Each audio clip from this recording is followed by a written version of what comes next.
পরম প্রেমময় প্রেম পদতত্ত্ব সীমা স্বভজন বিভজন সর্বপ্রয়োজন অবতার সার শিরোমণি পরম করুণা বরুণালয় কলিযুগ ও জীবের একমাত্র আশ্রয় গতি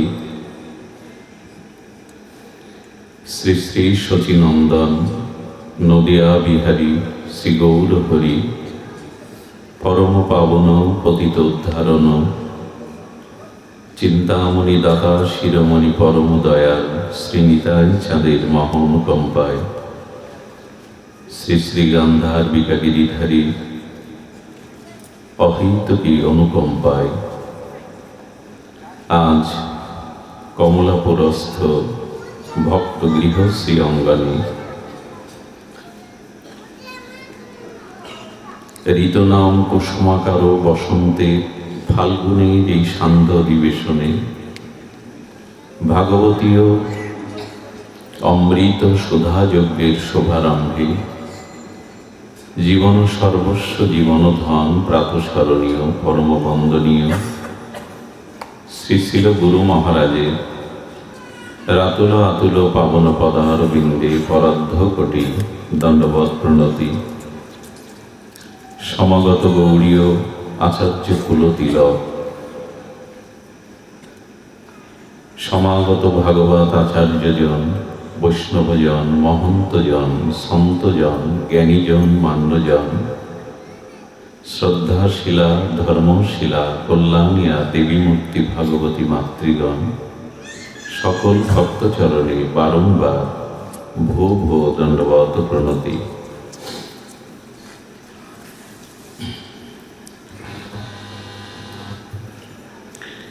বিদ্যা ধনাগারা কুল অভিমানিন দেহাদির আত্মজনিত্য বুদ্ধয় ইষ্টান দেবান ফলাকাঙ্ক্ষীন যে জীবন মৃত্যান্তে ন লভন্তে কেশবম। শাস্ত্র বলেন যে বেঁচে থেকেও মৃত, জীবন মৃত, সে কখনোই পরম আনন্দ ঘন সচ্চিদানন্দ ঘন ভগবানকে, কেশবকে, মাধবকে, গোবিন্দকে পাবে না।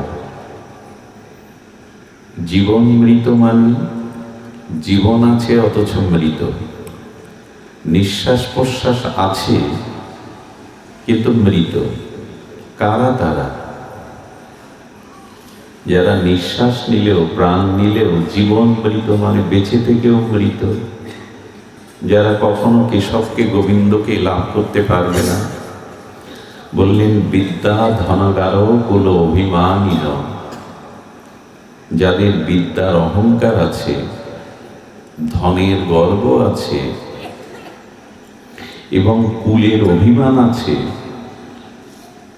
এই ধন কুল বিদ্যার গর্ব অভিমান যাদের আছে এরা কখনোই ভগবানকে লাভ করতে পারবে না। দেখুন, কাম ক্রোধ লোভ এগুলি কিছুটা হলেও ত্যাগ করা যায়, কিন্তু গর্ব বা অহংকার, অনেকেই কাম ক্রোধ লোভ সীমিত করেন, নিয়ন্ত্রণও করেন, কিন্তু গর্ব বা অভিমান এটি নিয়ন্ত্রণ করা খুব সহজ।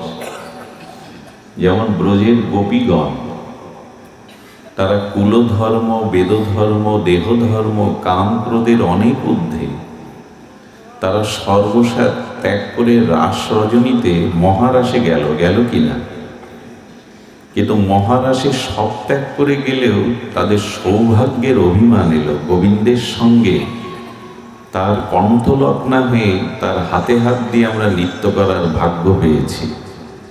এই যে সৌভাগ্যের গর্ব যে এলো, রাসমঞ্চ থেকে কৃষ্ণ কি হলেন? অন্তর্ধান হলেন।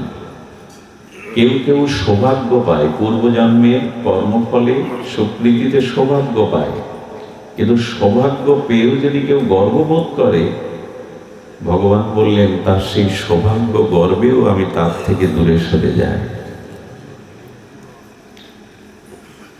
এই জন্য গর্ব, অহংকার, যাদের ধনের গর্ব, বিদ্যার গর্ব, কুলের গর্ব আছে, গোবিন্দ বললেন, আর এই দেহকে যারা আমি বুদ্ধি করে, এই দেহ আমি, আত্মার অনুসন্ধান করে না, যারা এখানে শব্দটা দিয়েছে দেহাদির আত্মজ বুদ্ধয়, দেহকেই যারা আমি মনে করে, দেহের সুখকে সুখ মনে করে, দেহের দুঃখকে দুঃখ বোধ করে, দেহেতে যাদের আত্মবুদ্ধি মানে আমি এই দেহ, এই আত্মবুদ্ধ যারা, নিত্যবুদ্ধি যারা, এবং তারা যে পূজা পার্বণ ধর্মকর্ম করে না তা না, যাদের বিদ্যার গর্ব আছে, ধনের গর্ব আছে, কুলের গর্ব আছে, তারাও পূজা অর্চনা করে, তারাও উপাসনা করে। কিন্তু উপাসনাটা করে কেন জানেন? নিজের কামনা বাসনা ভোগ বাড়াবার নিমিত্তে, আরো যেন ধনী হয়, আরো যেন সম্মানের অধিকারী হয়, আরো যাতে পদ প্রতিষ্ঠা পেতে পারি। এই জন্য বলছেন ইষ্টান দেবান ফলাকাঙ্ক্ষীন, তারা ইষ্টদেবের আরাধনা করে কিন্তু নিজের কামনা পূরণের জন্যই করে। এরা ভগবানকে পায় না, এরা প্রেম ভক্তি প্রাপ্ত হতে পারে না, এবং এরা জীবন মৃত। এই জন্য আমরা সর্বদা তো এই প্রার্থনা শিখেছি, আমাদের মধ্যে এই প্রার্থনার মন্ত্র ধ্বনি হয়, ধনং দেহি, যশং দেহি, এই তো পুত্রং দেহি। এই যে বাসনা পূরণ, এটি থাকলে গোবিন্দ প্রেম আসে না। যদি নিজের ভোগবাসনা থাকে তো তাতে প্রেম ভক্তি অন্তরায় হয়ে যায়। ভগবান এগুলি সামনে দিয়ে দেখেন, শিশু অবুঝ, সে মায়ের কোল ছাড়া থাকতে চায় না বলে, কিন্তু মায়ের তো সংসারের কাজ আছে। শিশুকে ভোলাবার জন্য মা শিশুর সামনে অনেক খেলনা মিষ্টান্ন দিয়ে দেখে, এগুলি পেয়ে সে আমাকে ভুলে থাকে কিনা। মায়ের তো সংসারের অন্য কর্ম আছে। কিছু সন্তান দেখবেন মায়ের ওই খেলনা মিষ্টান্ন পেয়ে, খেলনা আদি দ্রব্য পেয়ে মায়ের কথা ভুলে গিয়ে খেলাতে মেতে ওঠে। মা নিশ্চিন্তে তখন তার নিজের কাজ সম্পন্ন করে। কিন্তু কিছু সন্তান আছে ওগুলো পা দিয়ে হাত দিয়ে ছুঁড়ে ফেলে মা মা বলে কাঁদতে থাকে, তখন মায়েরা সংসারের অন্য কাজ করার অবসর পান না। তো ভগবানও বললেন, আমার কাছে এসে আমার উপাসনা করে যারা নিজের ভোগ্যবস্তু আমার কাছে চায়, ধনং দেহি যশং দেহি, আমি ওদের বেশি করে এগুলি দিয়ে দেই, যাতে আমাকে ভুলে থাকে, ওইগুলি নিয়ে মেতে থাকে। এই জন্য ভগবত উত্তম উদ্ধবের কাছে ভগবান বলেছিলেন, উদ্ধব, আমি কাউকে, কোনো ভক্তকে যখন কৃপা করি তার কি লক্ষণ? উদ্ধব বলছেন, প্রভু তুমি যখন কারোর প্রতি কৃপা করো, করুণা করো, কি লক্ষণে বুঝবে যে তোমার করুণা ওই জীবের প্রতি হচ্ছে? মানে আপনার আমার প্রতি ভগবান যখন কৃপা বা করুণা করবেন তার কি লক্ষণ? বৃষ্টি হওয়ার আগে তো মেঘের লক্ষণ থাকতে হবে। ভগবান বললেন,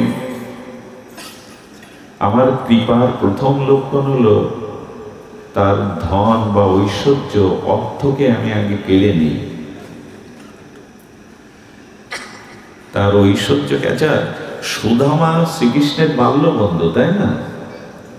তো তাকে এত মানে সুদামা আমাদের জগতের পরিভাষায় গরিব না, নির্ধনী না। যার কৃষ্ণ প্রেমধন আছে সে গরিব হতে যাবে কেন? যার ভাগবত ভক্তি আছে সেই ধনী। অর্থ থাকলেই সে ধনী না, বরঞ্চ সে আরো ভিখারি, যদি তার চাওয়া পাওয়া বেশি থাকে। মানে যে চায় সেই তো ভিখারি। যে তো অধিক অর্থ থেকেও যার আরো 10 বিঘা নিতে হবে, আরো 10 তলা দিতে হবে, এই চাওয়াগুলো থেকে যায়, তো যে চায় সেই তো ভিখারি।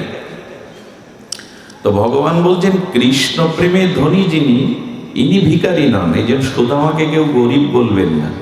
অথচ ছেঁড়া কাপড়, 2-4 দিনে গৃহে কোনো হাঁড়ি জ্বলে না, 20 বছরে নিজের স্ত্রীকে সুদামা একটা ভালো কাপড় কিনে দেয়নি, বলে তাকে গরিব বলবো না? বলো না, উনি কৃষ্ণ ধনে ধনী। উনি দারিদ্রটাকে স্বীকার করে নিয়েছেন, কারণ ঐশ্বর্য হলে তোমার ভজন ভুলে যাবে। বাড়ি গাড়ি বিষয় মানে সম্পত্তি এলে সময় পাবো না, তোমার কাছে ফুল জল দেওয়ার, তোমার উপাসনার সময় পাবো না। এই জন্য ভগবান বলছেন, আমি যখন বিশেষ রূপে কোনো ভক্তকে কৃপা করি তখন তার অর্থ ছিনিয়ে নেই। নিলে কি হয় জানেন? আপনার জীবনে যখন অর্থ থাকবে, ফুলের মধুর মতো ভ্রমর এসে চারিদিকে গুঞ্জন করবে। কিন্তু যখন অর্থ থাকবে না, সামর্থ্য থাকবে না, দেখবেন প্রিয়জনও ধীরে ধীরে দূরে সরে যাবে। তাতে উপকারটা কি হয় জানেন? এই যে এদের প্রতি মোহ ছিল, মায়া ছিল, যে কারণে ভগবানকে প্রীতিটা, ভালোবাসাটা দিতে পারছিলাম না। এই যে যখন অর্থ শূন্য হয়ে গেল, প্রিয়জনের মমতা আমার থেকে উঠে গেল, তখন ধীরে ধীরে ওই মনটা সে আমাকে দেয়। এটাই হলো আমার কৃপা, এটাই হলো আমার কৃপা।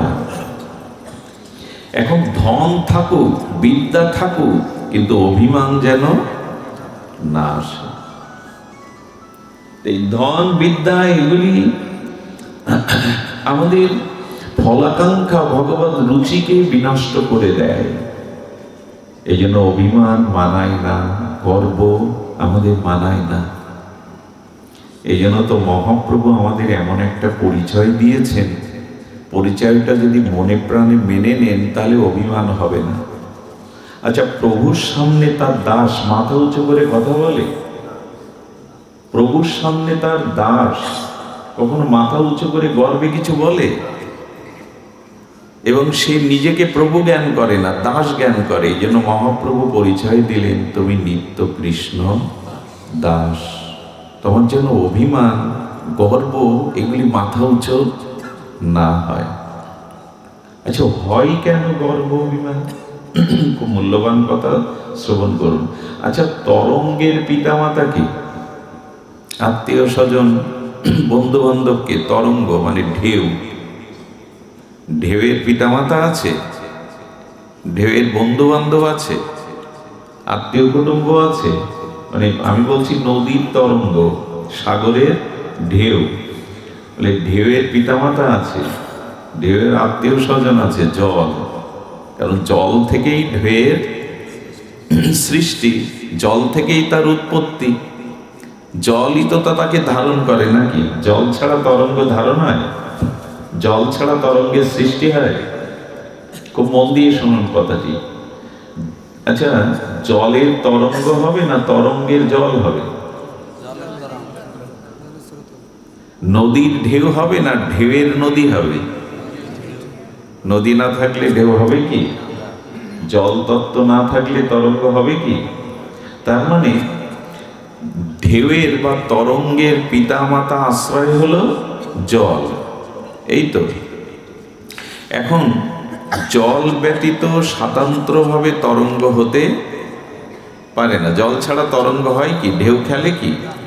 তাহলে ঢেউটা, তরঙ্গটা, জলটা আমরা দুটো নামে অভিহিত করছি, একটি হলো তরঙ্গ, একটি হলো জল। দুটো নামে অভিহিত করলেও, বস্তুকে দুরকম দেখালেও, আসলে তরঙ্গ জল ছাড়া কি অন্য কিছু? শব্দ তো দুটো, একটা জল, একটা তরঙ্গ, একটা নদী, একটা ঢেউ। এই তো। তো শব্দ দুটো প্রয়োগ করছি। তরঙ্গ এবং জল দুই রকম দেখতে। তরঙ্গ ভালো লাগে, নিস্তরঙ্গ সমুদ্র ভালো লাগে না। তরঙ্গায়িত উত্তাল তরঙ্গ সমুদ্রকে ভালো লাগে। দেখছি দু রকম, কিন্তু তরঙ্গের আলাদা কোনো অস্তিত্ব নেই জল ব্যতীত। জলই একটি বিকার হয়ে তরঙ্গায়িত হয়, ঢেউ হয়। এখন যদি ঢেউকেও মানেন, জলকে ভুলে গিয়ে ঢেউয়ের অস্তিত্ব থাকবে? তেমনি খুব ভালো করে কথাটি স্মরণ যেন করি, ভগবান ছাড়া আমাদেরও কোনো অস্তিত্ব নেই, আমাদের সবকিছু ভগবান। জল ছাড়া যেমন তরঙ্গ নেই, তরঙ্গ ওঠে না, ভগবান ছাড়া আমাদের কোনো কিছু অস্তিত্বই টিকতে পারে না। আমাদের পিতা মাতা ধাতা বিধাতা কর্তা সবকিছুই ভগবান। তোমার অভিমানটা কোথায়? তরঙ্গ কি অভিমান করতে পারে জল ছাড়া? তরঙ্গের অভিমান মানায় জল ছাড়া? তা আমাদের কিসের অভিমান? ভগবান সমস্ত কিছুর মূল, গতির ভর্তা, প্রভু সাক্ষী, নিবাস শরণাং শ্রুলীল, প্রভাব প্রলয়ং স্থানাং নিধনানাম বীজমাভ্যয়াম। ভাগবতে বলেছে সঞ্চিদানন্দ রূপায় বিশ্বোৎপত্তাদি হেতবে তাপত্রায় বিনাশায় শ্রীকৃষ্ণং বয়ং নমঃ। ভগবান সচ্চিদানন্দ রূপ কি করছেন? বিশ্ব উৎপত্তাদি হেতবে, এই অনন্ত বিশ্বের সৃষ্টি স্থিতি প্রলয়ের উৎপত্তির কারণ হলেন ভগবান। যা কিছু বিশ্ব চলাচল, অনন্ত বিশ্ব ব্রহ্মাণ্ডের নিশ্চয় সবকিছুর গতি, প্রকৃতি, ধাতা বিধাতা, সাক্ষী, আশ্রয় শরীর ভগবান। এখানে তরঙ্গের অভিমান কোথায় জল ছাড়া? আমরাও ভুল করে বসি, আমি, আমার। জল ছাড়া তরঙ্গের স্বতন্ত্র পরিচয় নেই। তেমন ভগবান ব্যতীত আমাদের কোনো অভিমান অহংকার থাকতে পারে না, কিন্তু করে বসে আমি, আমার। দেখুন বাহ্যিক, এই জন্য শাস্ত্রে বলছেন, আচ্ছা মাটির ঘট, মাটির প্রদীপ, মাটির সরা, এক একটা নাম আছে না? মাটির প্রদীপ, মাটির সরা, মাটির ধনুচি, সবকিছু আসলে আলাদা আলাদা নাম হলে ওর অস্তিত্ব কি দিয়ে তৈরি করা? ওতে তো মাটি, মাটির একটা অবস্থানকে আমি সরা বলছি, হ্যাঁ আমি প্রদীপ বলছি, মূলত তাতে কি?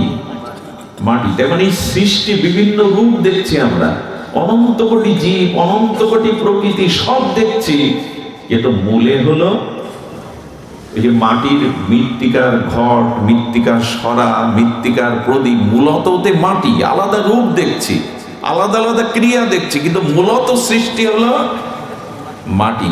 তেমন এই অনন্ত পৃথিবীতে অনন্ত রকমের জীব প্রকৃতি দেখছি, কিন্তু মূল হলে ভগবান। আচ্ছা আপনি যে গলায় চেন পরেছেন, গলার হার সোনা, কঙ্কন বা কানের দুল, এগুলো আলাদা আলাদা ডিজাইন না? হাতের একরকম, গলার একরকম, কর্ণের দুল এক এক ডিজাইনের, এক একটা নাম। মূলত ওতে কি? সোনা বলছি না তো, নেকলেস বলছি, কঙ্কন বলছি, দুল বলছি, মূলত সোনা ছাড়া কি অন্য কিছু বোঝা যায়? মা ঘুম যেন না আসে, ভালো করে শোনো। এই যে না জানলে অভিমান যাবে না, আমার আমার যাবে না, আমিত্ব যাবে না। আর আমার আমার আমিত্ব না গেলেও কৃপা কখনো ভগবানের প্রতি সমর্পণ হবে না। যতদিন আমি আমার আছে, যতদিন স্বাতন্ত্র গর্ব অভিমান আছে। আসলে সোনার দুল, সোনার বালা, সোনার কঙ্কন, যাই নাম দেই, যেমন করে দেখায়, ওগুলো যদি আবার গিয়ে স্বর্ণকারের কাছে গিয়ে গলান না অ্যাসিডে, রূপ নেবে কি? সোনা থেকেই ওগুলো নির্মিত হয়েছিল, হস্তশিল্প দিয়ে, আপনার রুচি দিয়ে, অভিরুচি দিয়ে, আবার একটু গলালেই সোনা। এ বিশ্ব ব্রহ্মাণ্ড একদিন ভগবানের থেকে উৎপত্তি হয়েছে। আবার সব ওই যে নেকলেস গুলো, কঙ্কন গুলো গলালে যেমন আবার সোনা দলা হয়ে যায়, এমনি পৃথিবী আবার একদিন যার থেকে সৃষ্টি হয়েছিল উৎপত্তি, সেখানেই আবার নিষ্পত্তি হবে। মাঝখানে আমাদের এত অভিমান কেন? এত আমি আমি কেন? আমার কেন? এই বোধ কেন? এটা আমাদের বেদান্ত দর্শনের, গীতা দর্শনের মূল কথা। তুমি কর্তা নও, তুমি কোনো কিছুর কর্তৃত্ব তোমার হাতে নাই। এভাবে ভাবলে না, শুধু মন্দিরে আপনি ঈশ্বরকে দেখবেন না, তখন দেখবেন সবখানেই তো তার অস্তিত্ব। আচ্ছা মাটির ঘটের মধ্যে বাইরে মাটি না ভেতরে মাটি? মাটির একটা ঘট, তার ভেতরে মাটি না বাইরে মাটি? মাটি দিয়ে সৃষ্টি বস্তু, তো ভেতরে বাইরে মাটিই থাকবে। তেমন ঈশ্বরের সৃষ্ট জগতে শুধু মন্দিরে বিগ্রহের মধ্যে না, ঈশ্বর সবখানেই আছেন, সব কিছুর মধ্যে আছেন। এটা ভাবলে আপনি কাউকে ছোট করতে পারবেন না, ঘৃণা করতে পারবেন না, কোনো অস্তিত্বকে ঈশ্বর ভুলতে পারবে, সবখানেই তো তিনি। একটা প্রমাণ দেই, পৃথিবীতে এমন একটা স্থান দেখান না যেখানে পাপ কর্ম করলে, অশাস্ত্রীয় কর্ম করলে ঈশ্বর বুঝতে পারবেন না, কেন ওইখানে ঈশ্বর নেই। পাবেন এমন কোনো জায়গা? সে 10 হাত মাটির তলে হোক, মহাশূন্যে হোক, গর্তের মধ্যে গিয়ে হোক, এমন একটা জায়গা আমাকে দেখিয়ে দিন যেখানে অপকর্ম করলে, অশাস্ত্রীয় কর্ম করলে ঈশ্বর সাক্ষী স্বরূপ থাকবে না। আছে এমন জায়গা? তার মানে তো তার অস্তিত্ব সবখানে। যারা শুধু মন্দিরে বিগ্রহের মধ্যে ভগবান দেখে, আর কোথাও দেখে না, এদের দৃষ্টি অনেক সংকীর্ণ।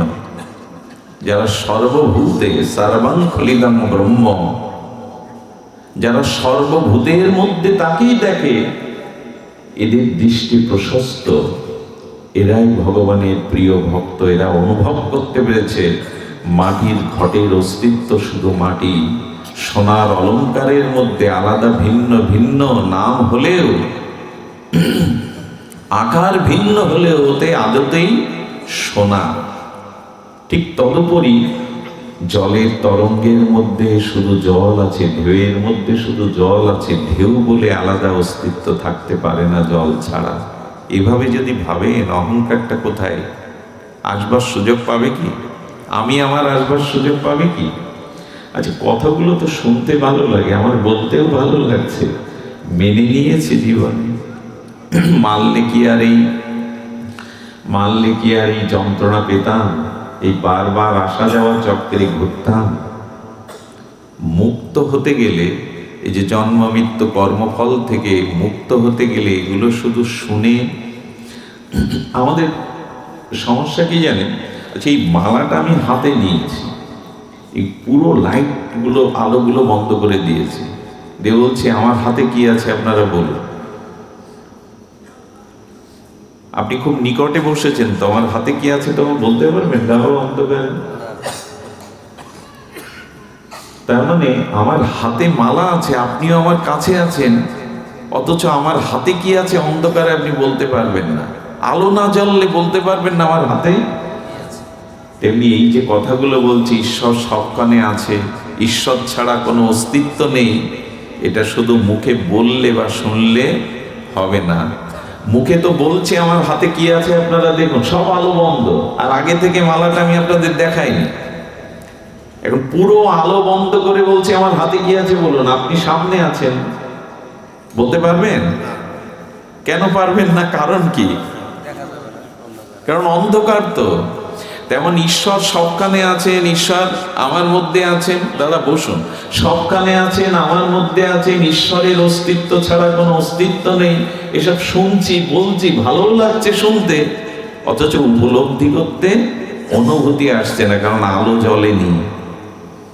কথাটা 2 বার বলতে ইচ্ছা করছে, যাতে কথাটা আমাদের হৃদয়ে যায়। ঈশ্বর আছেন, আমার হৃদয়ে আছেন, সবখানে আছেন, সবার মধ্যে আছেন, তার অস্তিত্ব ছাড়া কিছু অস্তিত্ববান হতে পারে না। আচ্ছা, এসব কথা শুনছি কতদিন ধরে, কিন্তু আলো জ্বলেনি, যে কারণে কথার উপলব্ধি আসে না। বোঝা যাচ্ছে না? শোনাতে বলাতে কিছু হবে না, উপলব্ধিতে হবে। আলো জ্বালতে হবে, তবে আমার হাতে কি আছে আপনি দেখতে পাবেন, বলতে পারবেন। ওই আলোটা শ্রীগুরুর কৃপায়, ভজন সাধনের দ্বারা আপনার অনুভূতি যেদিন আসবে, সেদিন এটা অনুভব করতে পারবেন। অনুভূতিটা কেমন জানেন? চোর তার ছেলেকে গুরু আশ্রমে পাঠিয়েছে বিদ্যা শিক্ষার জন্য। শ্রী গুরুকুলে পাঠিয়েছে। চোরের ছেলে চোর হোক, চোর এটা চায় না। চোর চায় ছেলেটা ভালো হোক, মানুষ হোক, ভদ্র হোক।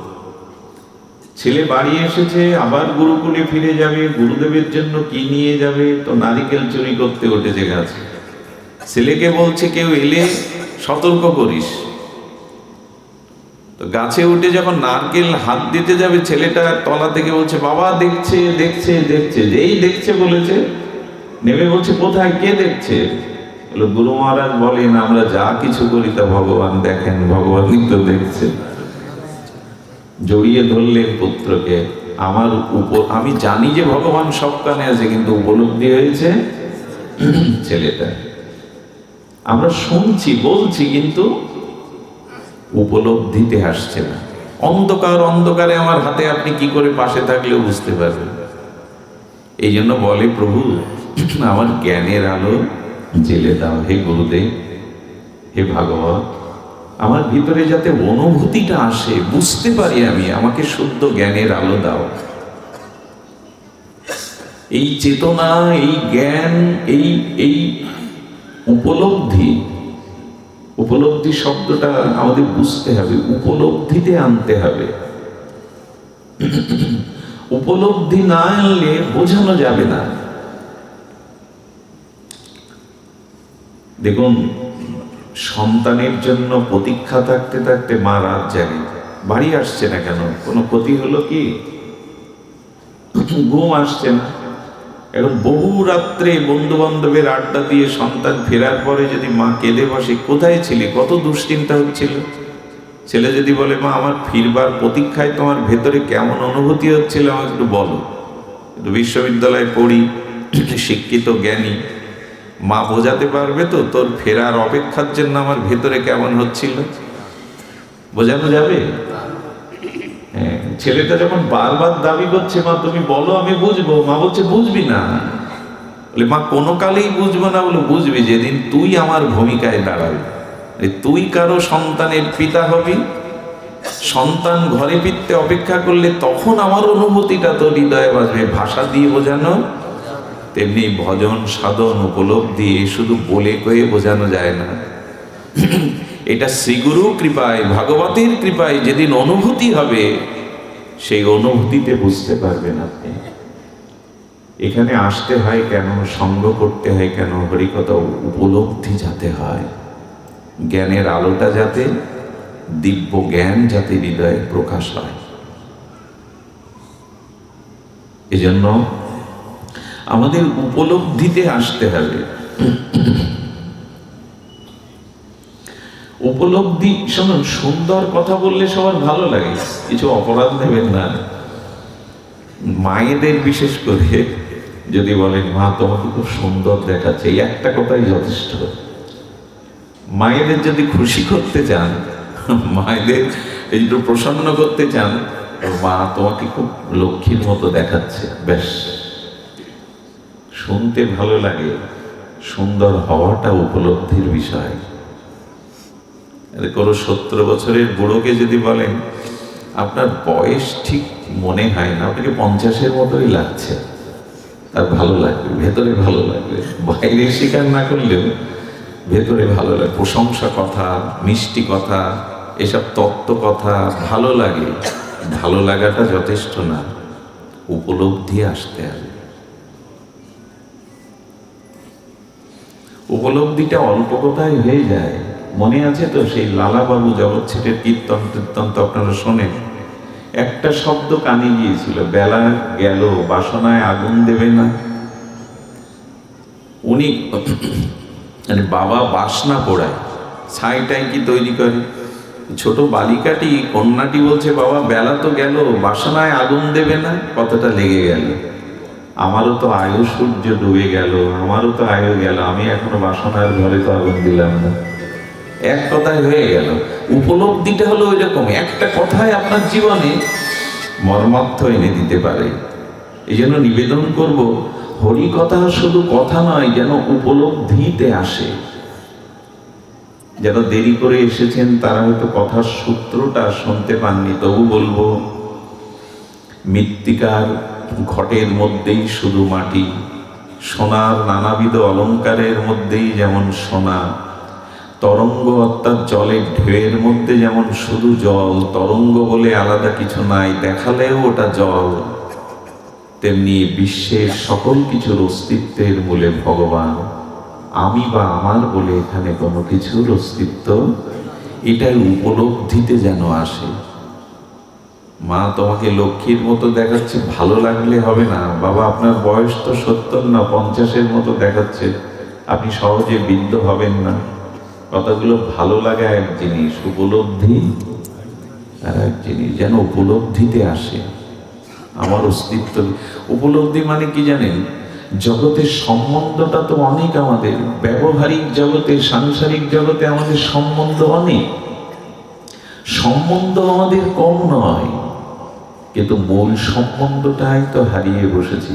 এই ভাগবতের সাথে আপনাদের এত সম্বন্ধ কেন?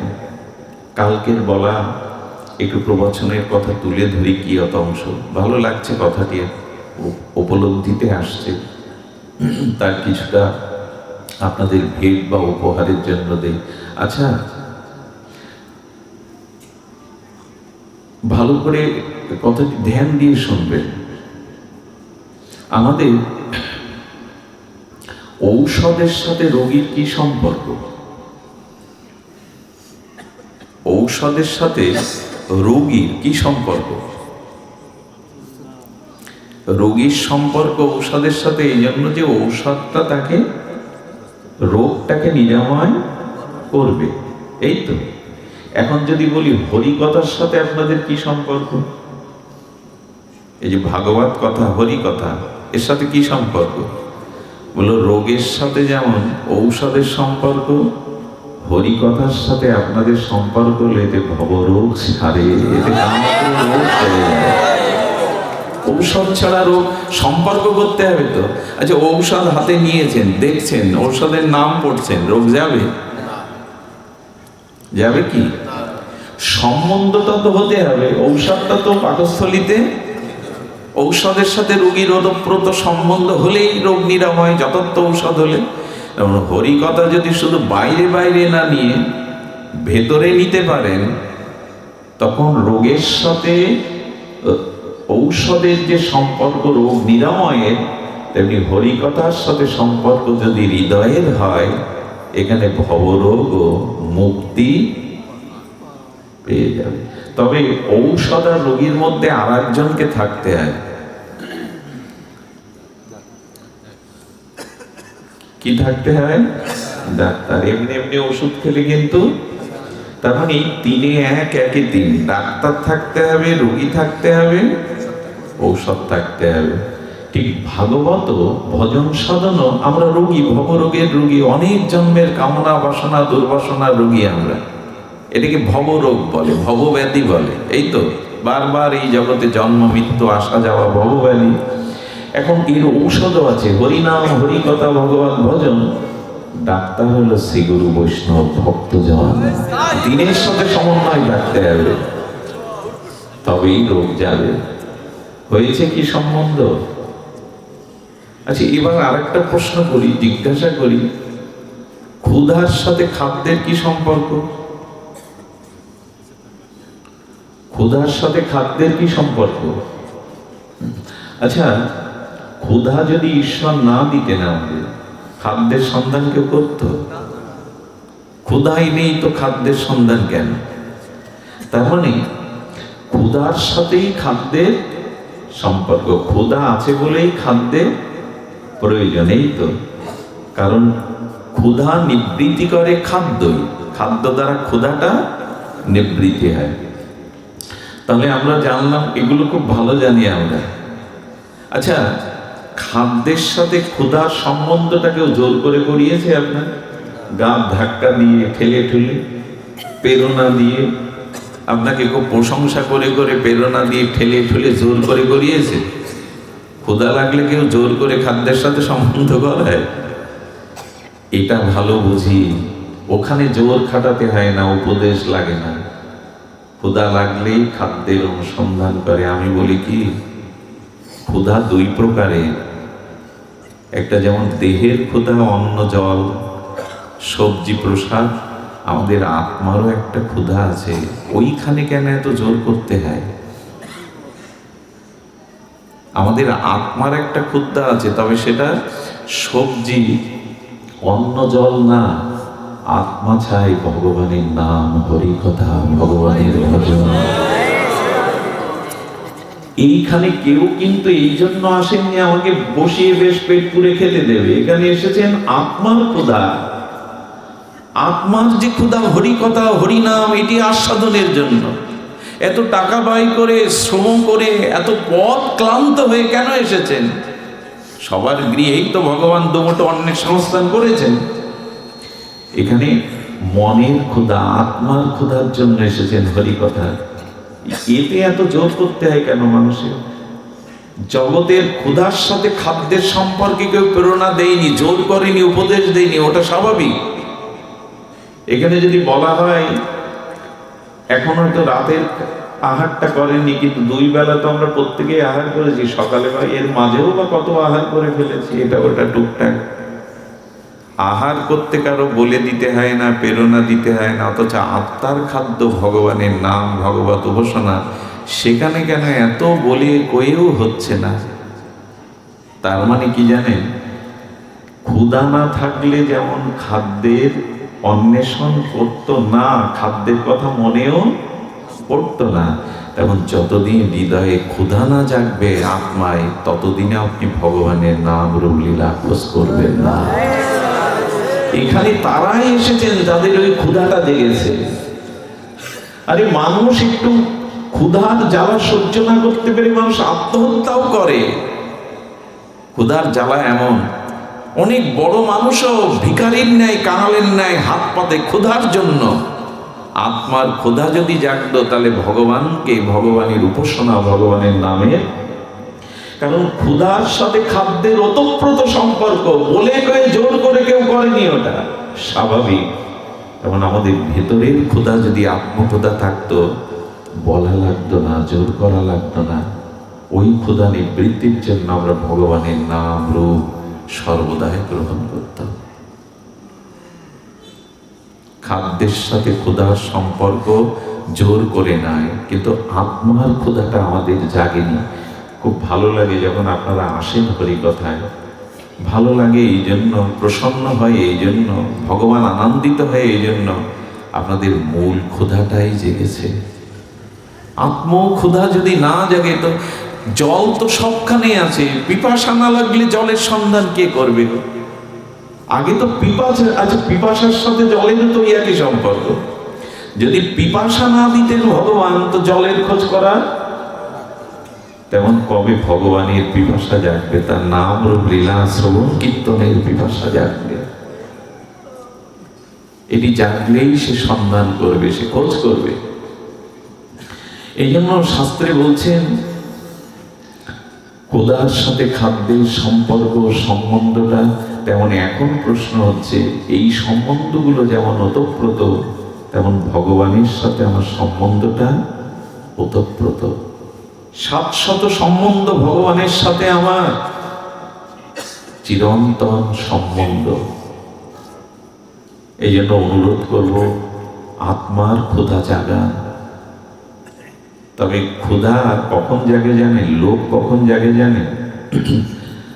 বাজারে পাল মিষ্টান্ন ভান্ডারে হয়তো মিষ্টান্ন সাজানো, আপনি আসছেন সামনে দিয়ে, আচ্ছা আলমারির মধ্যে মিষ্টি দেখলে লোভ যে জাগে না তা না, কিন্তু ওই লোভ বেশি জাগে কি?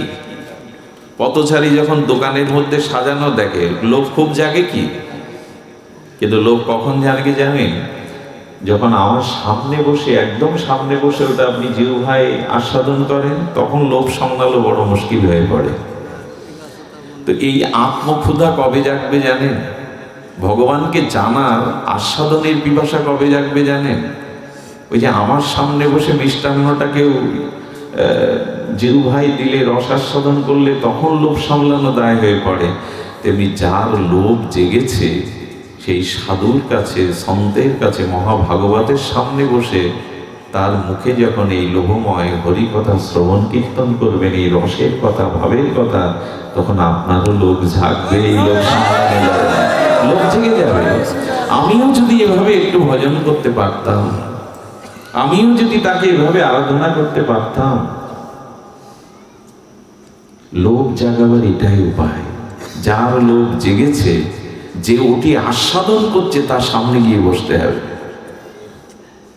শিশু কিছু খেতে চায় না, কিন্তু আপনি ওর সামনে কিছু খাবেন, ও হাত বাড়িয়ে দেবে, দেবে কি না? আপনি যখন খাবেন, ওর গালে দিতে গেলেও খাবে না, কিন্তু আপনি যখন খাবেন তখন ও হাত বাড়িয়ে দেবে। এই জন্য সাধুগুরু বৈষ্ণবের সঙ্গে কেন যেতে হয়, হরিকথায় কেন যেতে হয়? যার লোক জেগেছে তার সামনে বসলে ওই লোকটা আমার ভিতরেও জেগে যাবে।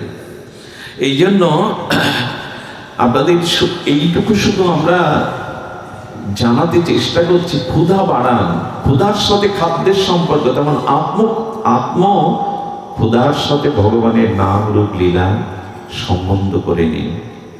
আর এই জগতের যে সম্বন্ধ, দেখুন একটি জিনিস বলি, আমরা কি অপূর্ব কথা দেখুন। আচ্ছা, আমার জীবনে দিনটা অতিবাহিত হয় কয় ঘন্টায় সীমাবদ্ধ? দিনটা 24 ঘন্টা। 24 ঘন্টা কোনো বস্তুই কি সবসময় আমি সাথে রাখি? বাড়ি হোক, স্ত্রী হোক, পুত্র হোক, দোকান হোক, টাকা হোক, অফিস হোক, রাখি কি? 6-7 ঘন্টা ঘুমে ওদের ছেড়ে থাকি, তখন তো নিজের শরীরও ছেড়ে থাকি, শরীরের কথাও। বাড়িও কি যখন অফিসে যায়, দোকানে যায়, বাড়ি সাথে যায়, সিন্ধুক সাথে যায়, বউ ছেলে মেয়ের সাথে যায়, ছেড়ে তো থাকতে হয়। এদের সাথে আর কত সময় এখন ব্যস্ত জীবন, মানুষের নাগরিক জীবন, ব্যস্ত জীবন, বউ ছেলে মেয়েকে সময় দেওয়ার সময় এখন খুব মানুষের কম। কিন্তু এত 6 ঘন্টা 7 ঘন্টা ঘুমিয়ে থাকি, সব ভুলে থাকি, বাণিজ্যে থাকি, অফিসে থাকি, কর্মে থাকি, এদের সাথে খুব বেশি সময় দিতে পারি না। কিন্তু আমার স্ত্রী আছে, পুত্র আছে, বাড়ি আছে, ব্যাংক ব্যালেন্স আছে, এগুলো কি ভুলি? দূরে সরে গেলেও কি ভুলে যায়? একটু কথা বলবেন। কখনো ভুলি না। কারণ কি জানেন? এদের সাথে সম্বন্ধটা অস্তিত্বে মিশিয়ে নিয়েছেন। আমি বিবাহিত, আমার পুত্র আছে, আমার কন্যা আছে, আমার বাড়ি আছে, টাকা আছে, আমার সাথে এদের সম্বন্ধটা আপনার খুব গাঢ়ভাবে করে নিয়েছেন। আমার বাড়ি, আমার টাকা, আমার স্ত্রী, আমার পুত্র। এই জন্য আচ্ছা, 2 বছর বিদেশে যে যায় বউ ছেলে মেয়ে রেখে, সেও কি ভুলে যায় যে আমার বউ ছেলে মেয়ে নাই? ওরা যে বেশি মনে পড়ে। এত দূরে সম্পর্ক নেই, তাকে চোখে দেখছো না, কিন্তু সম্বন্ধটা মনে থাকে কিনা? তো ভগবান বললেন, আমাকে দেখো আর না দেখো, আমার থেকে দূরে নাই তুমি, আর আমি তোমার হৃদয়ে রয়েছি, কিন্তু আমাকে তোমার মনে পড়ে না কেন জানো? আমার সাথে সম্বন্ধটা তুমি অটুট করনি। যেমন বিয়ে করে স্ত্রীকে স্বীকৃতি দিয়েছ, আমাকে ওভাবে স্বীকৃতি দাওনি, নাহলে নানান কাজের মধ্যেও তুমি আমি ভগবানের, ভগবান আমার, এই কথা তুমি বলতে না। বোঝাতে পারলাম না কথাটা? খুব মার্মিক কথা। সব সময় এরা আমার সাথে থাকে না, কিন্তু মনে থাকে আমার স্ত্রী আছে, আমার পুত্র আছে। সম্বন্ধটা আমি খুব গাঢ়ভাবে করে নিয়েছি, অস্তিত্বের সাথে মিশিয়ে নিয়েছি। আমার স্ত্রী, আমার পুত্র, আমার বাড়ি, আমার টাকা। ভগবান বলেন কি, ওরকম অস্তিত্বের সাথে আমাকে মেশাও না, তাহলে নানান কাজের মধ্যে থাকলেও তুমি ভুলে যাবে না। আচ্ছা, এটা না হোক, কোন স্ত্রীকে যদি কেউ ডিভোর্স বা তালাক দেয়, একই গ্রামে বিয়ে করেছিল, তালাক কোর্ট থেকে সেপারেট হয়ে গেল, তো ওই স্ত্রী ওই গ্রামে থাকে, স্বামীও ওই গ্রামে থাকে, কিন্তু শুধু সম্বন্ধটা কোর্ট থেকে বিচ্ছিন্ন হয়েছে। তখন কি দেখা হলো? মাঝে মাঝে তো দেখা হয় রাস্তায়, বাজারে। তখন কি আর আগের মতো ওই ভাবটা কাজ করে? সেও তো আছে, আপনিও আছেন, কাজ করে না কেন বলুন তো?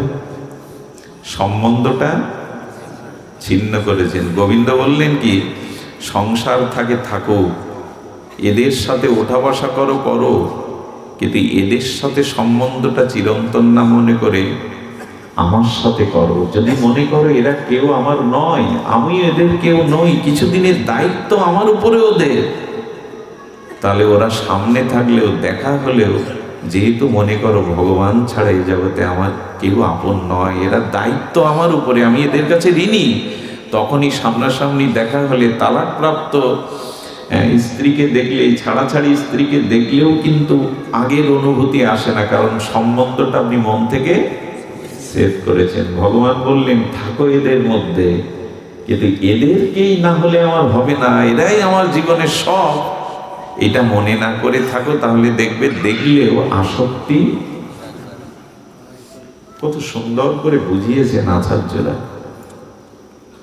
কিন্তু আমরা বুঝলাম কি? ওই যে বললাম, আলো নিভিয়ে দিয়ে এখন হাতে আমি কিছু ধরলে দেখতে পাবেন না। আলো জ্বলেনি, অনুভূতি জ্বলেনি। এগুলো অনুভূতির বিষয়। এই জন্য আমাদের এই জগতে কোনো কিছু স্থায়ী নয়। নিদ্রা স্থায়ী নয়, আহার স্থায়ী নয়, সম্বন্ধ স্থায়ী নয়, কোনো কিছুই জগতে। সুখটাও স্থায়ী নয়, দুঃখটাও স্থায়ী নয়। এমনকি এখন যদি বলেন হরিকথা খুব ভালো লাগছে, এটাও স্থায়ী নয়। ভালো লাগার নাম করে যদি আমি আরো 4 ঘন্টা বসাই, পারবেন না। মনে মনে আমার প্রতি অখুশি হয়ে যাবেন, পেছন থেকে উঠতে শুরু করবে, কারণ এটাও স্থায়ী না। স্থায়ী একমাত্র ভক্তি আর ভগবান। স্থায়ী একমাত্র ভক্তি আর ভগবান। জগতে কারো সুখ স্থায়ী হয়েছে কখন? আপনি যত কিছুই হন, বার্ধক্য এড়াতে পারবেন, বৃদ্ধ হবেন না, এরকম হবে কি? এই জন্য কোনো কিছু স্থায়ী নয়। স্থায়ী একমাত্র ভগবান, ভগবান এবং তার ভক্তি। এখন আসুন, আমরা ভগবানের সাথে আমাদেরই আজকে অনেক দার্শনিক কথা হয়ে গেল। এগুলো প্রয়োজন আমাদের এই জন্য যে সম্বন্ধটা মনে করুন। জগতের স্থায়িত্ব নয়, এই জগৎ কোনো কিছুই স্থায়ী নয়, কোনো কিছু স্থায়ী নয়। রূপ, যৌবন, অর্থ, ক্ষমতা, পদ, প্রতিষ্ঠা, এই বিশ্ব সংসার অস্থায়ী, স্থায়ী নয়। এই জন্য এখানে কোনো কিছু আঁকড়ে ধরলে স্থায়ীভাবে আপনি আঁকড়ে ধরে থাকতে কেন? তবে ছেড়েই যদি দিতে হয়, স্থায়ী যদি না হয়। এই জন্য দুঃখকেও যেমন খুব গুরুত্ব দিও না, সুখটাকেও গুরুত্ব দিও। থাকবে না তো, অস্থায়ী। সুখ কি থাকে নাকি সব সময়? দুঃখও চিরদিন থাকে। তো যা চলে যাবে, যেটা শাশ্বত সত্য, স্থায়ী নয়, তাকে জড়িয়ে ধরার কি আছে? জল হাতের মুঠোয় বদ্ধ করে রাখতে পারবেন? জলকে হাতের মুষ্টিবদ্ধ করে রাখতে পারবেন? সংসারের কোনো বস্তুই আপনি মুষ্টিবদ্ধ করে। মাইকেল জ্যাকসনের কথা মনে আছে? প্লাস্টিক সার্জারি করেছিলেন কোটি কোটি টাকা ব্যয় করে, কালো রূপ ঢেকে দিয়ে।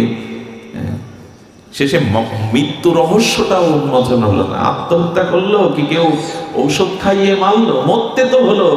কোটি কোটি ডলার দিয়ে রূপ ঢেকে কি হবে? কোনো কিছু স্থায়ী নয় এখানে। তুমি যত বড়ই হও, পদ, প্রতিষ্ঠা, সুখ, দুঃখ, এই জগতের কোনো কিছু স্থায়ী নয়। মুষ্টি করে জল ধরে রাখবে কি করে তুমি? এই জন্য যাকে ধরলে আর ছাড়াছাড়ি হয় না, যা স্থায়ী তাকে ধরো। সেই কথাটাই বলবার জন্য তো এই তো। তার মধ্যে এখন কোন জিনিসটা জড়িয়ে ধরলে, কোন জিনিসটা গ্রহণ করলে আমাদের উপলব্ধি হবে, সেটি সংক্ষিপ্ত বলি। অথ কৃষ্ণ নামাদিনা ভবে প্রাকৃত ইন্দ্রিয়ায় সেবাদমুখ হিজুভাদ স্বয়মেব স্ফুরদ্দ। শ্লোকটি গোস্বামী পাদে মার্মি।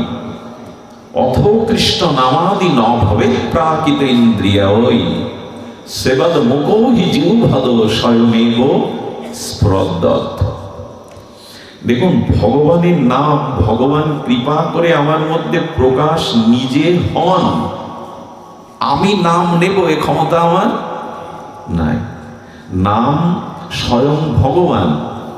তো আপনি প্রাকৃত ইন্দ্রিয়ে, যেমন আগেই বলেছি, সরিষা মাড়াই করলে তেল পাবেন, তিল মাড়াই করলে তেল পাবেন, বালি মাড়াই করলে তেল পাওয়া, ঘোল দই মন্থন করলে মাখন পাবেন, কিন্তু জল মন্থন করলে মাখন পাওয়া যাবে না। যাবে কি? যতই মন্থন করেন। তেমন বলছেন আমাদের এই দেহটা প্রাকৃত। এখানে ভগবানের নাম অপ্রাকৃত বস্তু প্রাকৃত বস্তুতে প্রকাশ হয় না। প্রাকৃত বস্তুতে অপ্রাকৃত বস্তু প্রকাশ হয় না। অর্থাৎ আমাদের এই জিহ্বা, আমাদের এই শরীর কর্মফলে এখানে অপরাধ পাওয়া, যেখানে ভগবানের নাম উচ্চারণ হয় না, বলে হচ্ছে যে বলে এটা নাম প্রভুর কৃপা, এটা ভগবানের বিশেষ অনুগ্রহ। এই জীবগুলো জন্ম জন্মান্তরের পাপ করেও যদি নাম বলার শক্তি না থাকতো, এরা উদ্ধার হতো না। তাই ভগবান আমার অযোগ্যতাকেও, আমার এই প্রাকৃত ইন্দ্রিয়তেও নিজে প্রকাশ হচ্ছেন স্বয়ং, অনেকটা সূর্যের মতো। রাতে কোনো বিপদ হয়েছে, রোগীকে হাসপাতালে নিতে হবে, কিন্তু ভোর না হলে নিতে পারবেন না। মানুষ কি প্রার্থনা করে? তাড়াতাড়ি। কিন্তু আপনার প্রার্থনা চোখের জলে সূর্য 1 ঘন্টা আগে উঠবে তো? উঠবে কি? সূর্য স্বপ্রকাশ, ওর নিজ সময়তে বল প্রয়োগ করে কামান দাগিয়ে সূর্য আধা ঘন্টা আগে তুলতে, এবং ভগবানের নাম নিজে প্রকাশ হয়, আমি প্রকাশ করতে পারার ক্ষমতা নাই। জল দিয়ে প্রদীপ জ্বলে না, প্রাকৃত বস্তুতে অপ্রাকৃত বস্তু প্রকাশ হয় না। কিন্তু নাম হচ্ছে যে, বলে নাম প্রভু আমাদের প্রতি বিশেষ কৃপা করে আমার জিহ্বায় উচ্চারণ হচ্ছেন। এটা নামের মহিমা, আমার মহিমা নয়, হতে পারে না। অথবা কৃষ্ণ নামাদি ন ভবেৎ প্রাকৃত ইন্দ্রিয়া। ওই বাবা, এই জন্য রত্নাকর রাম বলতে পারছে না, মরা। এটা ওই সত্য বা ত্রেতার কথা। কলিযুগে যদি ওই রকম ব্যবস্থা থাকতো, নাম না কৃপা করত মহাপ্রভু, আমাদের জিহ্বা এত, আমার জিহ্বা নাম নিতে পারত না। কিন্তু ভগবান এবার বিশেষ করুণা করে নিজে প্রকাশ হচ্ছেন, সূর্যের মতো স্বয়ং প্রকাশ। সত্যি সত্যি আমি যে অপরাধ করেছি তাতে নাম প্রকাশ হওয়ার পর প্রাকৃত বস্তুতে অপ্রাকৃত বস্তু প্রকাশ। এই চর্মচোখ দিয়ে ভগবানের বিশ্বরূপ অর্জুনও দেখতে পায়নি, তাকে দিব্য দৃষ্টি দিয়েছেন, কৃপা করে দেখতে পেয়েছেন। প্রাকৃত বস্তুতে অপ্রাকৃত বস্তু প্রকাশ। জলের মধ্যে জীবাণু আছে কিনা অণুবীক্ষণ যন্ত্র ছাড়া দেখা যাবে খালি চোখে? তেমনি এই প্রাকৃত বস্তুতে অপ্রাকৃত বস্তু প্রকাশ হবে না। কিন্তু গোস্বামীপাদ বলছেন ভগবান অতি বিশেষ করুণা করে আমাদের মধ্যে নাম রূপে প্রকাশ হচ্ছে। দেখুন, আমরা অনেক জ্ঞানী হতে পারি, কিন্তু ভক্তি বিমুখ হলে জ্ঞান কাজে আসবে। আপনি যতই সুকর্ম করেন, দান ধ্যান যজ্ঞ করেন, যদি ভক্তি বিমুখ হয়ে করেন, আপনি যতই জ্ঞানী হন, যদি ভক্তি বিমুখ জ্ঞানী হন, ভক্তিমুখ নিরক্ষর কর্মযোগ জ্ঞান, কোন সাধনায় ভক্তি দিতে পারবে না, কোন সাধনায় কৃপা বা প্রেম ভক্তি দিতে পারবে না। সেটা জ্ঞান বলি, তপস্যা বলি, যাগযজ্ঞ বলি, যদি ভক্তি বিমুখ হয়ে যায়। ভক্তির মুখে তাকিয়ে আছে কর্ম, জ্ঞান, যোগ, তপস্যা। কার দিকে তাকিয়ে আছে? ভক্তির দিকে। ভক্তি হলো মা, মা ছাড়া গর্ভধারণ অন্য কেউ করতে পারে না। ভক্তি ধারণ কে করে?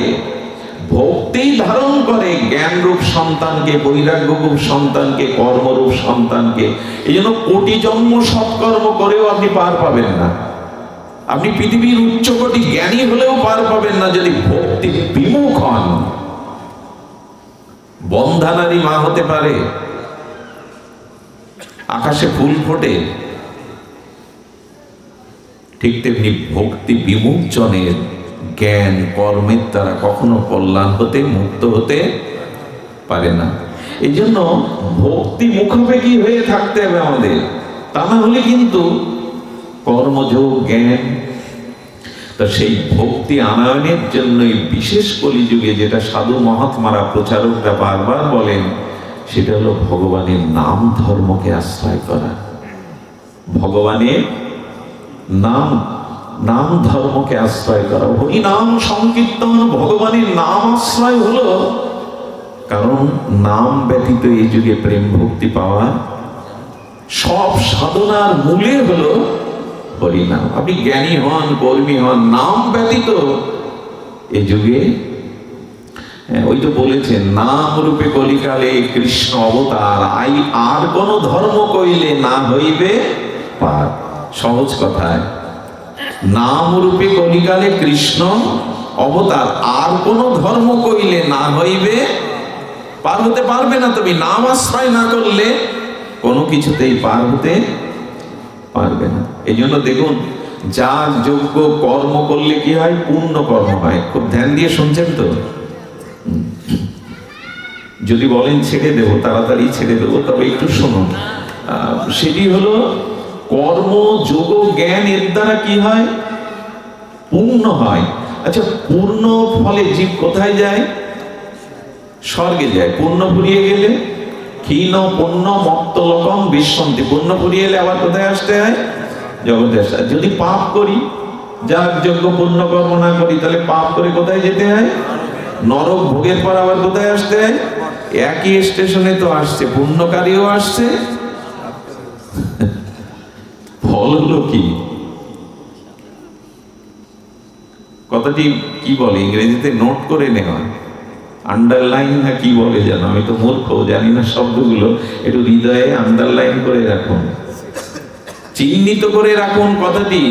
পুণ্য করলেও পুণ্য ফলে স্বর্গে গিয়ে পুণ্য ভরে গেলে আবার এই স্টেশনে, এই জগদ্রূপ মায়াময় জগতে। আর পাপ করলেও পাপ নরক থেকে ভোগ করে আবার ভোগ করতে আসতে হবে।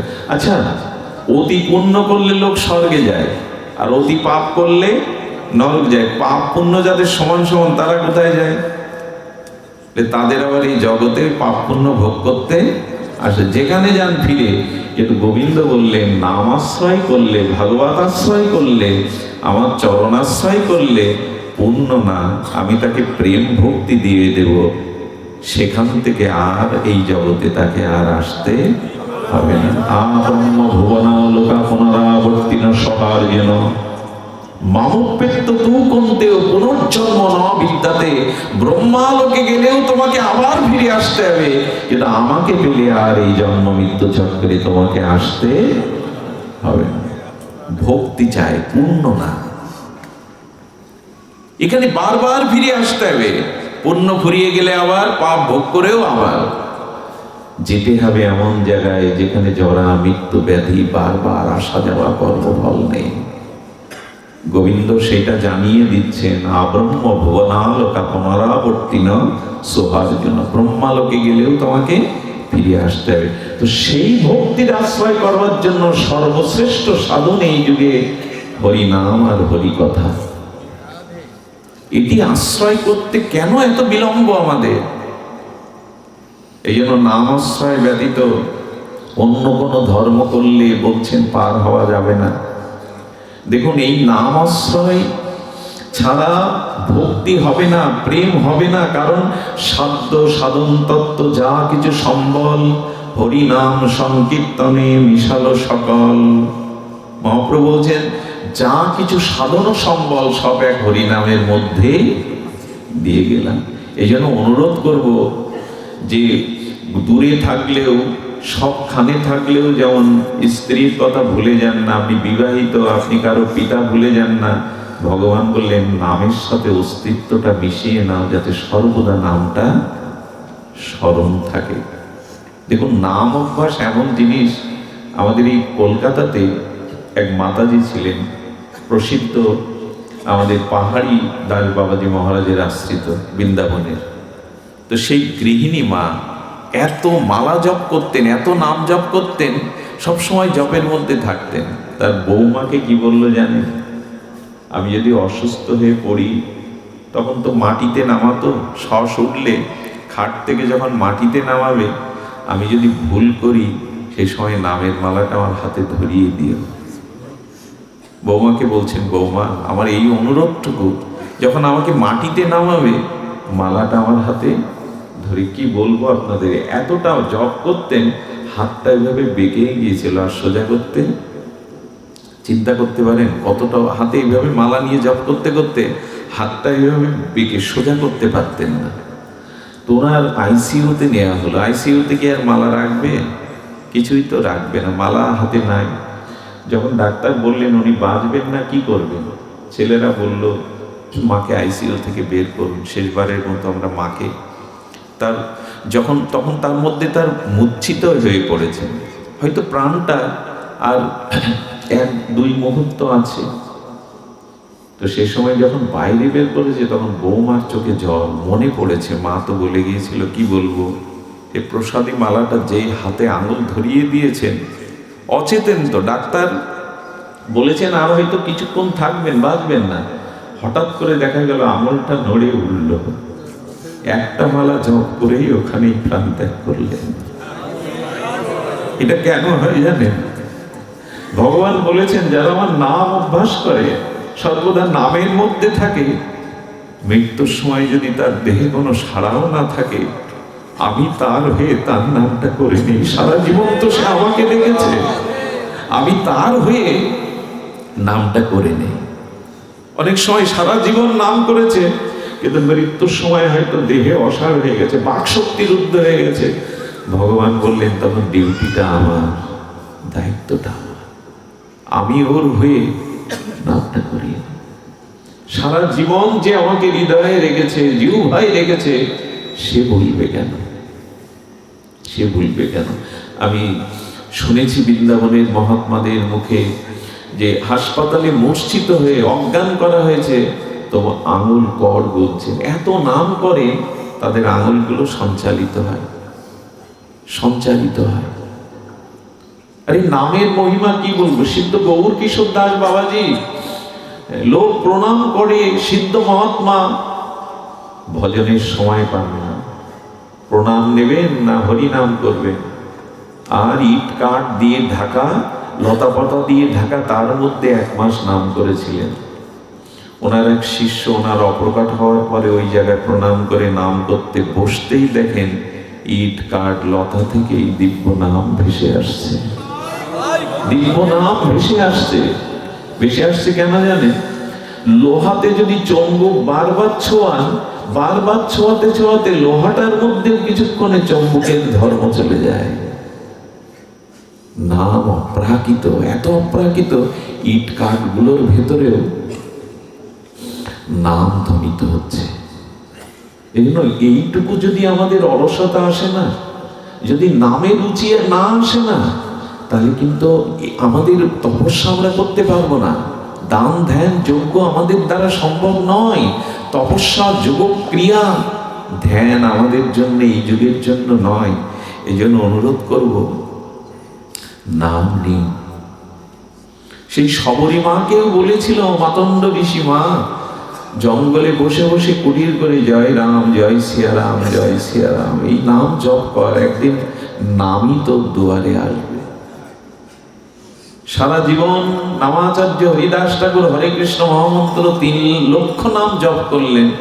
শেষে মৃত্যুর সময় শ্রীকৃষ্ণ চৈতন্য, শ্রীকৃষ্ণ চৈতন্য উচ্চারণ করে দেহ রাখলেন। কেন জানেন? সারা জীবন তুমি হরে কৃষ্ণ বলেছ, যাওয়ার বেলায় শ্রীকৃষ্ণ চৈতন্য কেন? বলে রাধা কৃষ্ণ মিলিত নামের পূর্ণ মূর্তি হলেন মহাপ্রভু।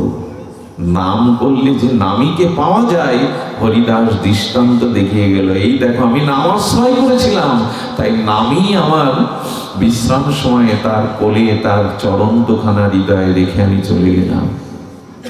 নাম করলে নামকে মিলিয়ে দেয়, নামের মধ্যেই তো নামই। এই যে শেষের দিনে নামকে নামিয়ে আনে। নাম শব্দের অর্থই হলো নাম নামায়তি ইতি। যিনি নামীকে নামিয়ে আনেন তার নামই হলো নাম। নাম নামায়তি ইতি, অর্থাৎ যিনি ভগবানকে টেনে আমার কাছে নামিয়ে আনেন, এরই নাম নাম। এ কথাটা তো সত্য। এখন যদি আমি বলি কার্তিক বাবা এদিকে আসুন, আপনি আসবেন? নামই তো ডেকে আনে। উনি আসবেন কখন? যখন ওনার নাম ধরে ডাকা হচ্ছে। তো জগতেরও তো এই নিয়ম, নাম ধরে ডাকলেই সে কাছে আসে। ভগবানের নাম নিলেই নামই নেমে আসে তার কাছে। নাম নামায়তি ইতি, সেই নামটা নেওয়া অভ্যাস করুন। আমাদের দ্বারা অন্য কিছু সম্ভব না। নাম আশ্রয়, নাম আশ্রয়।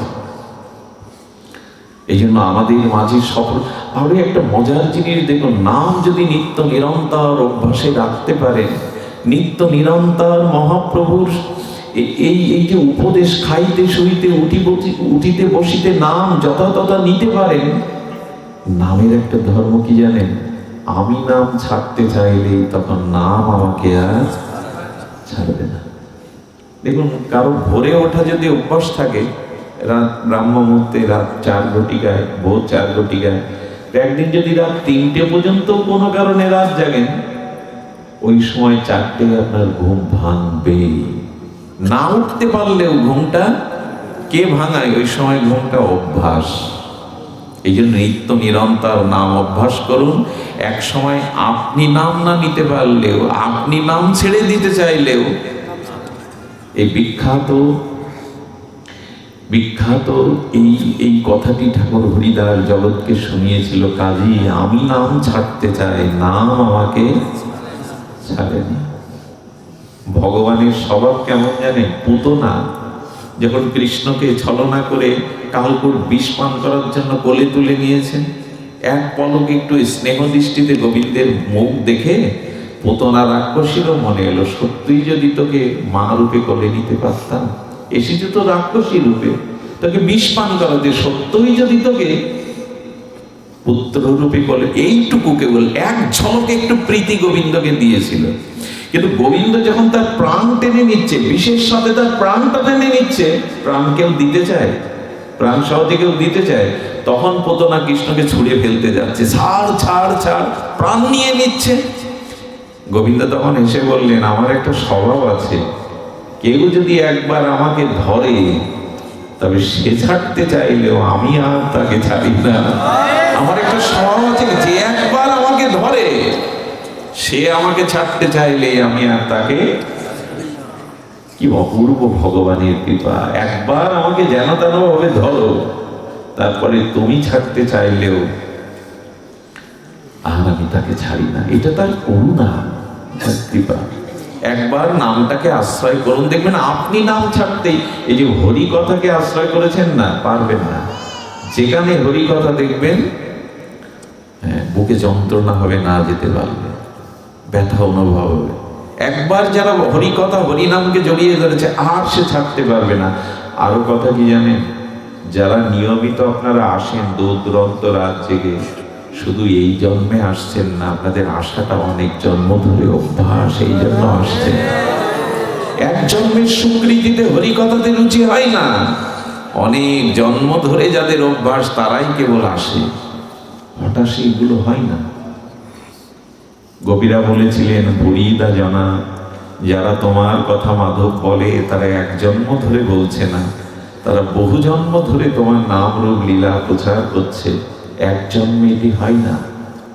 আর যারা তোমার কথা শ্রবণ করছে ভালোবেসে, তারাও বহু জন্ম ধরে শুনছেন, এবং এই জন্মে যে অভ্যাসটা করে যাচ্ছেন না, আগামীতেও যদি জগতে আসতে হয় তবে জানবেন এই হরি কথা হরি নামের নেশা আপনাকে ছাড়বে না। টেনে আপনাদের কোথায় নদী আর কোথায় সাগর বলুন তো? কত আঁকা বাঁকা না নদী! আচ্ছা, আঁকা বাঁকা নদী দেখে একবারও মনে হয় না এই জল কোথায় যাচ্ছে, কত আঁকা বাঁকা। কিন্তু নদী জানে, আঁকা বাঁকা যতই থাক, পথ যতই বক্র হোক, আমি সাগরে যাবই। তেমন আবার যদি কোনো জন্মে যেখানেই জন্ম নেন, এ জন্মের হরিনাম হরি কথা আগামী জন্মেও আপনাকে নদীর মতো সাগরে নিয়ে যাবে, এই হরি কথাই নিয়ে যাবে, ওখানে আপনাকে আবার নিয়ে যাবে। এই যে আসছেন বারবার, এটাও গত জন্মের এই অভ্যাস ছিল। নদী যতই আঁকা বাঁকা থাক, সাগরে সে যাবেই, সাগরে তাকে যেতেই হবে।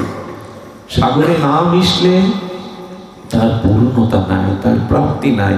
তেমন এই হরি কথাকে যারা একবার বহু মানন করে শ্রদ্ধা ভরে হরি নামকে গ্রহণ করেছেন, নাম আপনাদের নিয়ে যাবেই সেখানে, নাম আপনাদের নিয়ে যাবেই।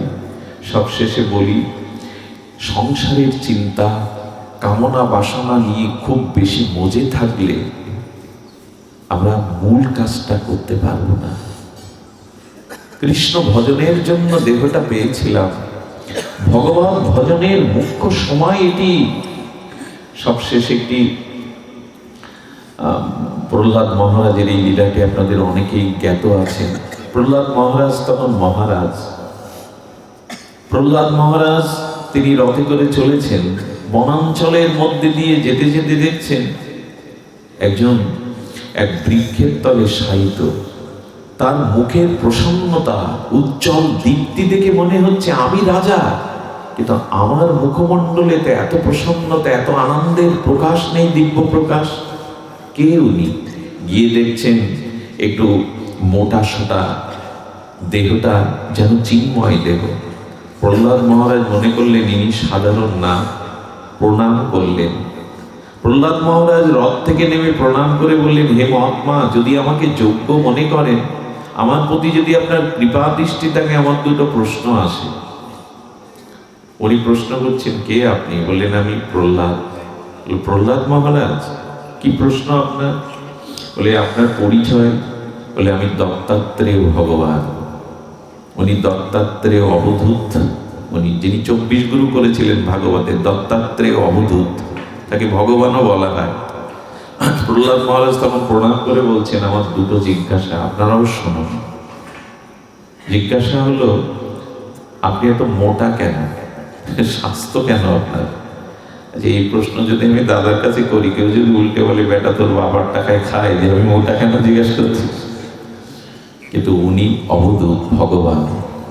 উনি বললেন, এত প্রশ্ন থাকতে মহারাজ আপনি এই প্রশ্ন করলেন কেন, আমি মোটা কেন?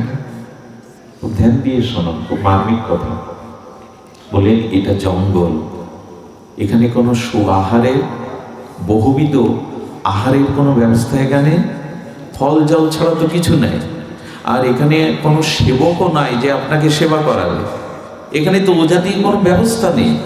কিন্তু সুস্বাস্থ্যের অধিকারী হতে গেলে, দেখে চেকনাই দেখা দিতে গেলে, মোটা সোটা হতে গেলে তো আহার করা লাগবে, সেবক লাগবে, যত্ন আদর লাগবে, বহুবিধ খাদ্য লাগবে। এখানে তো কিছুই নেই, সেবকও নেই, খাদ্যও নেই। আর দ্বিতীয় প্রশ্ন হলো, আপনি জঙ্গলে শুয়ে রয়েছেন, হ্যাঁ, লজ্জা নিবারণের সামান্য একটু বস্ত্রখণ্ড, আপনার মুখে যে প্রসন্নতা, আপনার মুখে যে দীপ্ত আনন্দ, এটা মহারাজ হয়ে আমার নেই কেন? আমি তো সিংহাসনে আসি মহারাজ, প্রহ্লাদ আমি নেই কেন? উত্তর দিচ্ছেন হলো এই যে, দেখো, আমি 24 গুরু করেছিলাম, তার মধ্যে দুজনকেই আমি সর্ব অগ্রগণ্য মনে করি, তাদের শিক্ষাটা আমি সর্বতভাবে নিয়েছি। আপনাদের মনে আছে 24 গুরু করেছিলেন অবধূত, তার মধ্যে দুজনের কথা উনি বলছেন, একটা হলো মৌমাছি, একটা হলো অজাগর। এদের কাছ থেকে, তোমার দুটো প্রশ্নের উত্তর এদের কাছ থেকেই আমি শিখেছি, নিয়েছি। বলে, কেমন? বলে, দেখো, মৌমাছিকে গুরুকরণ করে এই শিখেছি, কত ফুলে ফুলে, কত পরিশ্রম করে করে ওরা একটু একটু মধু সঞ্চয় করে। ওই মধুটা যখন লোকচক্ষুর সম্মুখে ওরা মধুর চক্র বাসা বাঁধে, তখন অন্যের দৃষ্টি যায়। আর অন্যের দৃষ্টি গেলে কি হয় জানেন? এত পরিশ্রম করে, এত মুখে মুখে ফুলে ফুলে পরিশ্রম করে যে মধু সঞ্চয় করেছিলাম, ওইটা দেখা মাত্র আমাদের শত্রু এসে আমাদেরকে আগুন দিয়ে পুড়িয়ে, ধোঁয়া দিয়ে, তাড়িয়ে দিয়ে মধুটা ওরাই উপভোগ করে। আমি মৌমাছির কাছে শিখেছিলাম, এই যে অর্থের পিছনে, এই মধুর পিছনে, জগতের কামনা বাসনার পিছনে এত কষ্ট করে ছুটে আমরা সঞ্চয় করে, অথচ আমি কিছু ভোগ করে যেতে, ওই নিয়ে পরবর্তী সন্তানরা অবৈধ পথে নেশাগ্রস্ত হয়ে মামলা মকদ্দমা করে কত অর্থ ব্যয় করে, ওটা আমার প্রকৃত কাজে আসেনি। তাই দেখো, আমি সঞ্চয় না করে আমার ভেতরের যে আত্মখাদ্য, ভগবানের চিন্তন আমি বাড়িয়েছি, বিষয় চিন্তা বেশি না করে। কারণ এই যে জোয়ার করে, কি দেখবেন কত জমিদার কত কিছু করে গেল, কোনো ভোগই হয় না তাদের। আর ঈশ্বর বললেন, ভোগের ক্ষমতাও তোমার তো নেই। ভোগের ক্ষমতা, আমি বহুদিন আগে একটা কথা বলেছিলাম, আমার জীবনে যদি 50 বছর পরমায়ু হয়, আর 50 বছরে যদি ভগবান আমাকে 60 মণ চাউলের প্রারব্ধ রাখে, যে 60 মণ চাউলই আমি সারা জীবনে পাবো, বোঝা যায় কথা? অন্ন প্রারব্ধে না থাকলে পাওয়া, ওর মুখের অন্নও পাওয়া যায় না। সামনে থাকতে প্রারব্ধে না থাকলে, ওইখানেই তো স্ট্রোক হয়ে অনেকে মারা যায়, অন্যের গালাটাও মুখে তুলে দিতে হবে, এটা প্রারব্ধ। তো 50 বছর পরমায়ুতে 60 মণ চাল যদি সারা জীবনে প্রারব্ধ ঈশ্বর আমার জন্য বরাদ্দ দিয়ে থাকে, তা আমি 40 বছর বয়স পর্যন্ত 55 মণ খেয়ে ফেলেছি। আর 10 বছরে 5 মণ কুলবে তো? যদি এই হিসাব কেউ মাথায় কষ্ট করে জ্যামিতি বা অঙ্ক কষতে যান, ঈশ্বর বলবো তোমার বুদ্ধিতে কাজ হবে না। ওকে ডায়াবেটিস দিয়ে দিয়ে ডাক্তারের মুখে শোনাবো 1 কাপ করে একবেলা খেতে হবে আর রুটি, কারণ এই 5 মনেই তোমাকে 10 বছর চালাবো আমি, ও বুদ্ধি খাওয়া তোমার বুদ্ধিতে কিছু চাইলেও কি ভোগ করা যায়? এত সুন্দর রসগোল্লা মিষ্টান্ন ডায়াবেটিসের সামনে দিন ওকে বিষ মনে হবে। আরে আপনি পারবেন না ভোগ করতে। জীবনের জন্য যতটুকু প্রয়োজন পাহাড় গড়ে তোলেন না, চাপা পড়ে যাবেন। ওই করতে গিয়ে আর মূল কাজ করা। এই জন্য ধন দৌলত থাকুক, কিন্তু ওর থেকে একটু বেরোনোর চেষ্টা করুন। রামকৃষ্ণদেব বলতেন, কিছু পিপিলিকা চিটে গুড় খেতে গিয়ে এত খেয়ে বসে, ওর থেকে আর উঠে আসতে। কিছু পিপিলিকা দেখবেন পেছনের ভুলটা উপরের দিকে দিয়ে গুড় খায়, অল্প খায়, ওরা বেরিয়ে আসতে পারে। বিষয়ের মধ্যে অত ভোগ করতে যেও না, বেরোতে পারবে না, বেরোতে পারবে। এই জন্য বললেন ওই বিষয়ের পিছনে না ছুটে আমি সুস্বাস্থ্যের মানে প্রসন্নতা, আমার মুখে যে প্রসন্ন, বিষয় বাসনার চিন্তা নাই, এই জন্য আমি এত প্রসন্ন। একটু ভজন করুন, বিষয় থেকে একটু বেরুন, দেখবেন মুখের উজ্জ্বলতা বাড়বে। দেখবেন ভেতরের প্রসন্নতা, উজ্জ্বলতা মানে কি? ভেতরের আনন্দটা বাইরে। এখন আপনাদের দেখে যতটা সুখী মনে হয়, পৃথিবীতে কেউ এখন এতটা সুখ পাচ্ছে না। ভগবানের ভজনের মধ্যে, সাধু সঙ্গের মধ্যে একটা চিন্ময় অপ্রাকৃত আনন্দ আছে, যে আনন্দটা অন্যখানে পাওয়া যায় না। সব থেকে কষ্টের কাজ করছেন এখন, অথচ সব থেকে আনন্দ পাচ্ছেন এখন। সব থেকে কষ্টের কাজ মানে কি? মাটিতে বসেছেন, ক্ষুধা তৃষ্ণা এখন জাগলেও সেটা মনে আপনি চাচ্ছেন না। খাদ্য, শয্যা, আপনজন, বিনোদন কিছুই না। আরো মুখ বুঝে 1-1.5 ঘন্টা কারো কথা শুনতে হচ্ছে, হজম করতে হচ্ছে। এত কঠিন কাজের মধ্যেও শান্তি কেন পাচ্ছি জানেন? এখন বিষয় চিন্তা নেই, ভগবান চিন্তা আসছে। এই জন্য মনের প্রসন্নতার জন্য মানুষ গান গায়, পিকনিক করে, কত জায়গায় বেড়াতে যায়। আরে সব থেকে প্রসন্নতা হলো হরি গুণাগুণ গানে, হরি কথা, সাধু সঙ্গের মধ্যে প্রসন্নতা। এর থেকে বড় প্রসন্নতা অন্যখানে পাওয়া যাবে না। তেষাং সতত যুক্তানাং ভজতাম প্রীতিপূর্বকাম দদামি বুদ্ধি যোগাং তাং উপজান্তিতে। কেন ভজন করবে না? তমেব শরণাঙ্গশ্চ সর্বভাবেন ভারত তৎপ্রসাদাৎ পরাং শান্তি। শান্তি পেতে পারো যদি আমার ভজন করো। বলেন এই জন্য আমার মুখে এত প্রসন্নতা। বলেন আমি মহারাজ হয়েও তো আমার মুখে এত আনন্দ। আর স্বাস্থ্য কেন? বলে আমি খাবারের চিন্তা করি না, তাই স্বাস্থ্য বেশি। অনেক ধনী দুলালদের দেখবে রাত দিন খাকা করে, কিন্তু শরীর। অনেক গরিব ঘরে, বস্তির ঘরে তারা কেন জানে? উনি বলছেন আমি খাবারের চিন্তা করি না বলে মোটা। যদি তার মানে, তখন বললাম আমার আর এক গুরু হলো অজাগর। অজাগর শব্দের অর্থ কি? অজ মানে ছাগল, আর গার মানে যিনি গ্রহণ করেন, আহার করেন। অর্থাৎ ছোট ছোট শাক শিশু পেলে অজাগর। আচ্ছা, অজাগর খাদ্যের জন্য এক জায়গা থেকে কোথাও যায়, এ কথা আপনাদের জানা আছে। অজাগর কিন্তু আহারের সন্ধানে কোথাও এক জায়গায় পড়ে থাকে। তবে অত বড় দেহ হয় কি করে? উত্তর দিচ্ছেন দত্তাত্রেয় ভগবান, আমি আহারের চিন্তাটার ভাত তার উপরে ছেড়ে দিয়েছি। এক জায়গায় বসে আমি শুধু তাকে স্মরণ করি, তিনি কৃপা করে আমাকে জুটিয়ে দেন। আর ওই অল্পতেই সন্তুষ্ট থাকি বলে তুমি যেটা দেখছো সেটা হলো এই সুস্বাস্থ্য। অজাগর তো কোথাও যায় না। মানুষ ব্যতীত কেউ সঞ্চয় করে বা খাবারের চিন্তা করে ঘর থেকে বেরোয় না, কিন্তু বিধাতা প্রত্যেকটি প্রাণীকে আহার জুগিয়ে তার বাসায় ফিরিয়ে আনেন। আমাদেরই শুধু পিপাসা মিলল না, এতে হবে কি? আরো চাই, আরো চাই, আরো চাই। এই জন্য বললেন, আমি এর মানে কিন্তু আপনাদের সব ছেড়ে দিতে বলছি না আমি, কিন্তু আহারের ভারটা শুধুমাত্র সারাটা দিন যদি ওই অর্থবিত্ত রোজগারের কাছে যায়, আর সারা রাত যদি ভোগে আর ঘুমে যায়, তো উদ্ধার কবে হবে? সাধু হতে গেলে দুটো চিন্তা মাথা থেকে বাদ দিতে হবে, খাবো কি, থাকবো কোথায়। এই দুটো চিন্তা ঈশ্বর তার রাখে না, যে প্রকৃত তার চরণাশ্রয় করেছে।